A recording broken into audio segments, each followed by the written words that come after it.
Hello, beautiful people. Welcome to my YouTube channel. My name is Miss Linda, a special needs educator, and today we are spoiled again. We have a guest on studio today. Yes, thank you, Miss Linda, for having me. My name is Edwin, and I'm a special educator and consultant. So basically, I work with children with learning difficulties, autistic children with ADHD, and just general schoolwork. Thank you for coming through. So today we are going to talk about ADHD. So sit well in your chairs. You want to talk at ADHD, and Edwin is going to take us through what is ADHD, if you don't know what it is. So Edwin, what is ADHD? So basically, Linda, ADHD is just, I would say it's a medical condition. Mm-hmm. It's a medical condition that affects the development of the brain, yeah? So children or persons with ADHD, their brain function different in terms of attention, sitting still, and basically having self-control, yeah. So ADHD basically affects three spheres, yeah? It affects attention. So people with ADHD are inattentive, basically, yeah. So also it affects how a person reacts. So that is called hyperactivity.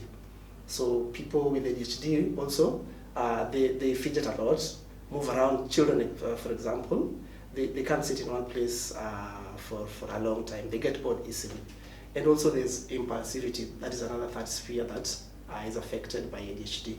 So impulsivity just basically means not having control of your thoughts and maybe feelings. For example, you find a child with ADHD, when you ask them a question, you are halfway through it, they will try to answer, yeah? Even before you finish. Even before you finish. They don't even know what you're going to ask, but they're trying to answer. Another good scenario that you can give is maybe you are not schoolwork, yeah, basically even outside there, you have a child, you're going out, they would try to cross the road without even looking for traffic.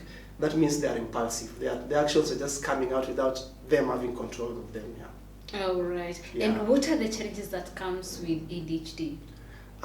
So the challenges are very many, but let's just go through a bit of it for now. So I'll categorize them the way I've defined ADHD. So challenges with inattention, challenges with hyperactivity, and challenges with impulsivity. So ADHD, a child who is inattentive as a result of ADHD, I want to tell maybe educators, regular classroom teachers, because we have this myth that a child is lazy, they just don't want to work, and maybe they have ADHD. So if you're not a specialist, you're not being trained in line with special education and all, you cannot know. So these are some of the things that you have to look at when you're looking out for ADHD in a child. So inattentiveness will be in terms of not wanting to do tasks. Yeah, you give a child with ADHD a task, they don't want to do it. Like they don't want to do tasks that require too much mental concentration. Oh, that will have to keep them. Yeah, you have to keep continuously prompt them. Work on this, because it overwhelms their brain. Yeah, they are really trying, contrary to popular opinion, just like a regular child, but they are overwhelmed because of the inattentiveness that comes with ADHD. So what happens is, for example, if you give a child with ADHD a simple worksheet, if you are a teacher, they'll ask you, am I going to do all this? So you see that it's maybe 15 questions. It's giving them anxiety, yeah? So that is concentration on work. They can't stay on task, schoolwork, play, generally even at home, yeah? They get bored. You give them something, they play with it for a short time, they want to move on to the next, yeah? So they keep on changing from one game to another. To another, exactly, because they're easily bored. Another inattention, a challenge of inattention that comes with ADHD is you can be talking to a child with ADHD, but they're not listening. They're daydreaming. When you're a parent, when you're a teacher in school, you might be giving direct instructions, but you feel like they're listening, but then if you just ask them what you just told them, then they don't know. They haven't been listening. They're daydreaming, yeah? So just to move through it quickly, also inattentiveness comes with carelessness. Most of them are not organized, yeah? Generally schoolwork, worksheets are here, they have things that are, books are falling apart, even at home, if you go to their room, because that's how their brain is wired. There's so much more, But because of time, let me move on to the next bit, that is hyperactivity. So hyperactivity means, not sitting still in one place for a long time. Like the way we are just sitting. Yeah, so a child with ADHD would find a lot of challenge with that.